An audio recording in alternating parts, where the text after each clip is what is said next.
করতে হবে। আপনি মাদ্রাসায় পড়ে একজন আলেম হবেন, একজন মুহাদ্দিস হবেন, একজন মুফতি হবেন। স্কুলে কলেজে লেখাপড়া করে আপনি একজন শিক্ষক হবেন, জজ হবেন, ডক্টর হবেন, কিন্তু কখনো আমার হাসমত চান হইতে পারবেন না। না, আমার হাসমত চান হইতে গেলে, আমার শানশা হইতে গেলে, আমার বৈরাবরী হইতে গেলে তার পায়রবি ছাড়া কখনো এটা সম্ভব না। তাই বাবা, সেই অলির পায়রবি করেন, সেই মুর্শিদের গোলামি করেন, সেই বেলায়েতের মধ্যে আসেন, তারপরে বুঝতে পারবেন যে বেলায়েতের মধ্যে লাভ কি। যতক্ষণ না আসবেন ততক্ষণ লাভও বুঝবেন না, লোকসানও বুঝবেন না। যখন আসবেন তখন বুঝতে পারবেন আমার বেলায়েতের মধ্যে আসলে কি লাভ। নাবালিকা বুঝবে কি প্রেমের জাল? আপনি তো এখন নাবালক, আপনি প্রেমের জ্বালা বুঝবেন না। প্রেমের জ্বালা বুঝতে গেলে বেলায়েতে আসতে হবে, বেলায়েতের অলিদের সঙ্গে আলিঙ্গন করতে হবে, তারপরে তো বুঝবেন। নাবালক হইলে কখনো এই দরিয়ার ভাব বোঝা যাবে না। ওরে বিলায়েতের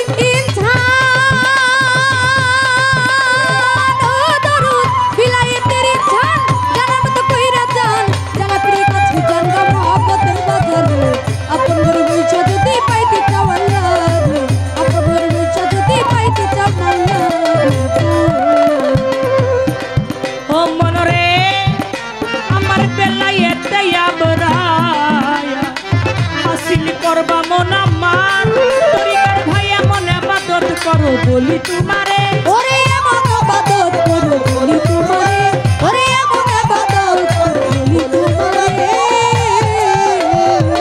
ও মনরে মনরে ও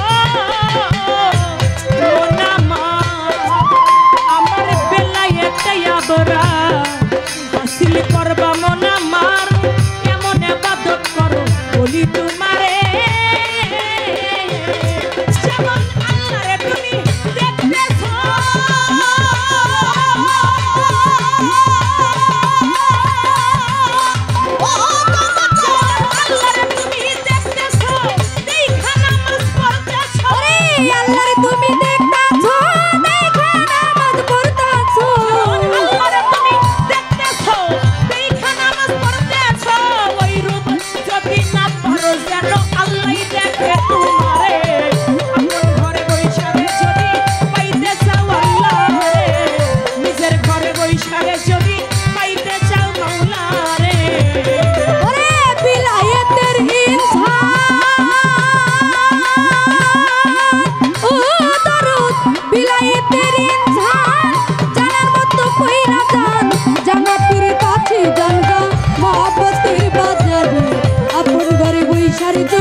যেইভাবেতে কথা বলে ধর্মরাজা সরে, ভুলি নাই কথা আমার মনে পড়ে।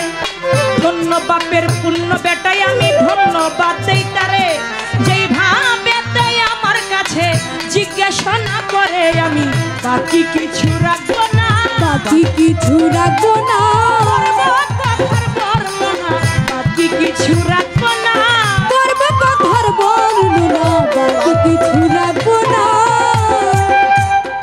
বলে জিবরাইল আলাইহিস সালাম, তিনি তো নবীর সঙ্গে, আমার দয়াল নবীর সঙ্গে 23 বছর ওহী নাজিল করে কথা বলেছেন। আমার দয়াল নবী জিবরাইলের মাধ্যমে আল্লাহর সঙ্গে কথা বলেছেন।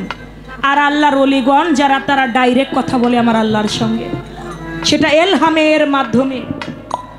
সেই কথা বুঝতে গেলে গানের মধ্যে কি বলেছে, বেলায়েতে ইনসান জানার মতো করে যান, জানা পীরের কাছে যান গা মোহাব্বতের বাজারে, নিজের ঘরে বৈশা যদি পাইতে চাও আল্লাহরে, মুর্শিদের তুয়াজ জানিয়া ওই নিগুম ঘরে বসো গিয়া। কোন ঘরে বসতে হবে? নিঘুম ঘরে, যদি মাওলার সঙ্গে কথা বলতে হয়। এলেম জিকির সালাত যাকাত শিখাইব তোরে, তোর পীর যদি মুকাম্মেল হয় কামেল করবে নিশ্চয়, তৌহিদ তাওয়াক্কুল ঈমান জাগবে তোমার ভিতরে।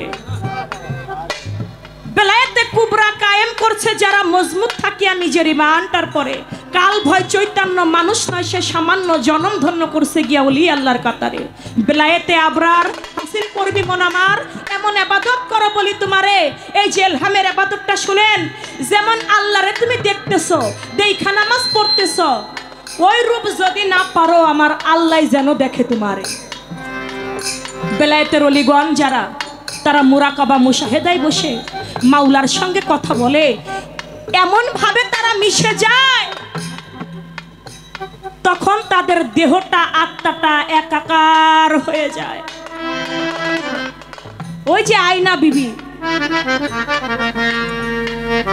কোরআন পড়তো ঘরের মধ্যে বসে বসে। বাজান আমার এই কথাটা পরে বলি। দেখেন আমার আল্লাহ পাক বলেছে হাদিস বুখারীর মধ্যে 6502 নম্বর হাদিস। এই হাদিসের মধ্যে বলেছে আল্লাহর ওলিগণ তারা যখন আমার নাম নিতে নিতে আমার হয়ে যায়, আমি আল্লাহ তখন তার হয়ে যায়। সুবহানাল্লাহ। তখন সে যে মুখে বলে সে মুখ হয়ে যায় আমি আল্লাহর মুখ, তখন সে যে হাতে ধরে সে হাত হয়ে যায় আমি আল্লাহর হাত, তখন সে যে পায়ে চলে সে পা হয়ে যায় আমি আল্লাহর পা। যার এক নাম মিলে হয় ওলি আল্লাহ। আল্লাহর সঙ্গে ওলির সঙ্গে ডাইরেক্ট একাকার হইয়া কালেকশন যায়।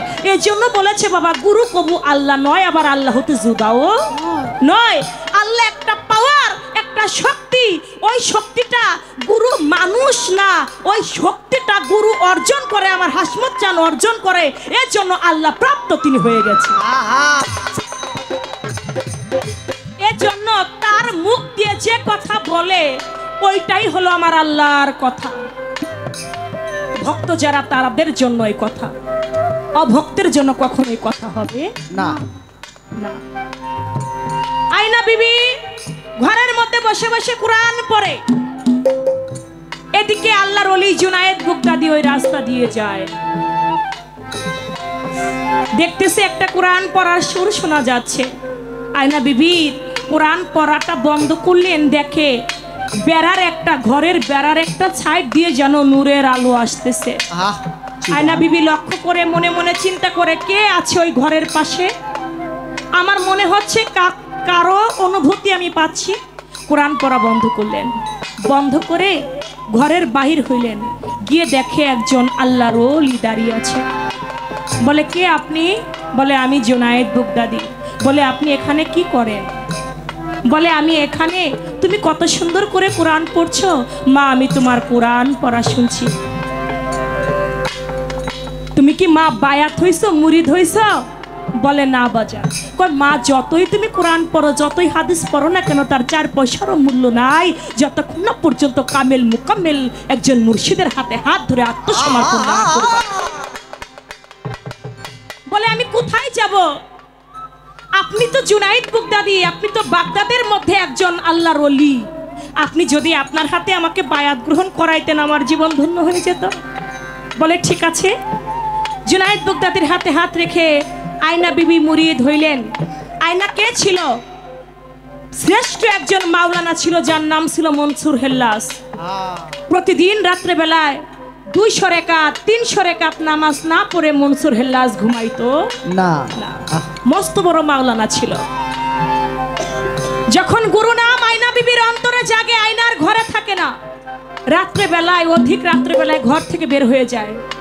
এটা লক্ষ্য করে ওই জামানায় শরীয়তের একজন মাওলানা, যার নাম ছিল রবিউল কাজী, তিনি লক্ষ্য করে দেখে আয়না বিবি গভীর রাত্র একটা পরপুরুষের সঙ্গ করে।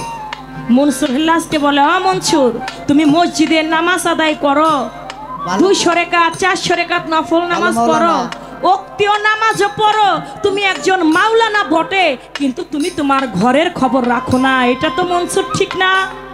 এরকম বলে কিনা মাওলানা? বলে তুমি তো তোমার ঘরের খবর রাখো না, তোমার বোন পরপুরুষের সঙ্গ করে, খবর তুমি কেন রাখো না? বলে কার সঙ্গ করে আমার বোন? বলে এইরকম গভীর রাত্রে একটা পরপুরুষের সঙ্গ জঙ্গলের মধ্যে করে, সাথে আরো কয়েকজন পরপুরুষ থাকে। বলে এটা যদি হয়, আমি একজন আলেম মানুষ, আমি একজন মাওলানা, আপনার কথা যদি সত্য হয়, এই তলোয়ার আমি আজকে বাড়িতে তলোয়ার নিয়ে যাব, তলোয়ার দিয়ে যদি আমি এটার প্রমাণ পাই, যার সঙ্গ করে তাকেও আমি কেটে ফেলবো, আমার বোনকেও আমি কেটে ফেলবো। মনসুর হেল্লাস রাত্রে বেলায় ঘুমের একটা ভান করে শুয়ে আছে। রাত্র যখন 2টা বেজে গেছে, মুর্শিদে নামাইনা বিবির অন্তরেতে যাবে, অন্তরেতে জাগলে আয়নায়া ঘরে নাহি থাকতে পারে। ঘরের বাহির হইয়া গেল আয়না বিবি, সামনে জুনাইদ বাগদাদি, তার পিছনে আরো 10 জন অলি রয়। গভীর জঙ্গলে গিয়ে আল্লাহর সাধনাতে মক্ত তারা রয়। এদিকে সামনে জুনাইদ বাগদাদি, পিছনে আয়না বিবি, তার পিছনে তার পাশে আরো 10 জন আল্লাহর ওলি, তার পিছনে মনসুর হেল্লাস তলোয়ার নিয়ে হাঁটছে। আমার বোন কার সঙ্গ করে, আজকে তাকেও কতল করব, আমার বোনকেও কতল করব। এদিকে দেখতে পাচ্ছে বোনের একটা বাঘ সামনের দিকে আসতেছে। মনসুর মনে মনে চিন্তা করে, আল্লাহর একটা খেলা আছে, আমার বোন পরপুরুষের সঙ্গ করে, এই জন্য আল্লাহ পাক একটা বাঘ পাঠাই দিছে যাতে তাদেরকে খেয়ে ফেলে। বাঘে তো আর আমি আলেম মাওলানা, আমারে তো আর বুঝবে না, চিনবে না, আমাকেও তো খেয়ে ফেলতে পারে। আমি বরং গাছের আগায় গিয়ে উঠে বসে থাকি। গাছের আগায় গিয়ে বসে আছে। এদিকে লক্ষ্য করে দেখে বনের বাঘ জুনাইদ বাগদাদির পায়ের মধ্যে চুম্বন করে। দেখেন বনের বাঘও আল্লাহর ওলির পায়ে চুম্বন করে। বনের বাঘ এসে জুনাইদ বাগদাদির পায়ের মধ্যে চুম্বন করে আয়না বিবির পায়। এই দৃশ্য দেখে জুনাইদ বাগদাদি অবাক হয়ে গেল, বনের বাঘ কেন মানুষ খায় না, কেন ওই লোকটার পায়ে ভক্তি দিয়ে পড়ে গেছে, কেন আয়না, আয়না তো আমার বোন। আয়না বিবির পায়ের মধ্যে বনের বাঘ চুম্বন করে। দেখি তো এখানে কি হয়। দেখতেছে কিছুক্ষণ পরে তারা সবাই মিলে একত্রিত হয়ে এক জায়গায় বসেছে। বসে বসে আল্লাহর জিকির করতেছে। আল্লাহর জিকির করতে করতে আল্লাহর জাতের সাথে মিশে যাচ্ছে। দেহটা ফানাফিল্লা বাকাবিল্লা হয়ে যাচ্ছে, আবার দেহটা এক হচ্ছে। এই দৃশ্য দেখে মনসুর হেল্লাস মনে মনে চিন্তা করে, মাওলানা কি বললো আর এখানে হয় কি? মাওলানা বললে এখানে খারাপ কাজ হয়, আমার বোন খারাপ সঙ্গ করে। কই, এখানে তো কোনো খারাপ সঙ্গ পাচ্ছি না, এটা তো পবিত্র। আল্লাহর জিকির করতেছে, আল্লাহর জিকির করতে করতে আল্লাহ জাতের সঙ্গে ফানা হয়ে যাচ্ছে। দেখি তো এখানে কি হয়। জিকিরটা বন্ধ হয়ে গেল। আল্লাহর তরফ হতে দেখেন ইলহামের মাধ্যমে কি হয়। আল্লাহর তরফ হইতে একটা ইশকের খানা চলে আসলো, একটা পেয়ালায় করে। ওই ইশকের পেয়ালায় যখন খানাটা চলে এসেছে, আয়নাকে বলে জুনাইদ বাগদাদি, আয়না তুমি এই খানাটা ভাগ করো। প্রতিদিন ভাগ করতো 12টা, ভাগ 12টাই হইতো, আজকে খানা ভাগ করে 12টা হয়ে যায় 13টা। আয়না বুঝতে পারে না, আবারও ভাগ করতে লাগে, আবারও একই অবস্থা। তখন জুনাইদ বাগদাদিকে বলে, বাবা আমি তো বিষয়টা বুঝতে পারি না, ভাগ 12টা করি, 12র জায়গায় 13 কেন হয়? আয়না তুমি দেখতে চাও না শুনতে চাও? বলে দয়াল যেটা দেখা যায় তা শুনে কে? বলে তাহলে তুমি তোমার হাতের ডান দিকে লক্ষ্য করে দেখো, তোমার ভাই মনসুর হেল্লাস গাছের আগায় বসে আছে, তোমাকে আমাকে কতল করবে দেখা। ও আয়না তুমি দেরি কইরো না, এত সময় ভরে যে আমরা আল্লাহর জিকির করলাম, আল্লাহ পাকের কথা আলাপ আলোচনা করলাম, মনসুর হেল্লাসে গাছের আগায় বৈশা শুনছে, এই শোনার জন্য একটা খানা আল্লাহ পাক তার জন্য পাঠাই দিয়েছে। একটা খানা তুমি মনসুরকে খাওয়াই দাও। ওই দৃশ্য দেখে মনসুরের মন গেছে নরম হইয়া, মনসুরকে ডাক দিছে, আই ভাই দেখ আমি তো কোনো খারাপ কাজ করি না, আমি তো আমার হাসমত চাঁদের সঙ্গ করি, এখানে কোনো খারাপ কাজ হয় না। আই ভাই এই খানাটা আল্লাহর তরফ হতে এসেছে, তুই খেয়ে নে। তখন খানাটা যখন দিল মনসুর হেল্লাস, ওই খানা খাইলো, ওই ঔষধ খাইলো রে যখন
মনসুর যখন ওই খানা খাইলো, মনসুরের দিব্য নয়ন খুলে গেল। মনসুর তখন নিজকে নিজেই কয়, আল্লাহ বাবা, এটাই আমার এলহামের খেলা। এটা সেই বুঝতে পারে যে বেলায়েতের দরিয়ায় ডুবেছে। কি কথা বলে, যার সঙ্গে বলে সেই বলতে পারে। অনেক কথা চলে আসে। বাহালুল পাগল, হারুন আর রশিদ আজান দিচ্ছে। গানটি শেষ করি, পরে আবার ওরে খুদার রহমত আর নিয়ামত সহিষ্ণুত ইবাদত করই আমার খুদা পাখি বলি তোমারে।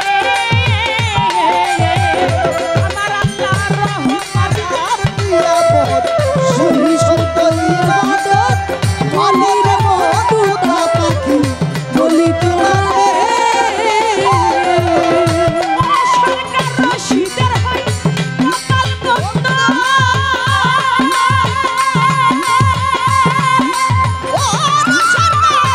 রশিদের হয় কপাল বন্ধ, নেই আমরা চক্ষু অন্ধ। রশিদের হয় কপাল বন্ধ, নেই আমরা চক্ষু অন্ধ। রশিদের হয় কপাল বন্ধ, নেই আমরা চক্ষু অন্ধ। পীরের সাথে নাই সম্বন্ধ, কইরা কইরা চলে।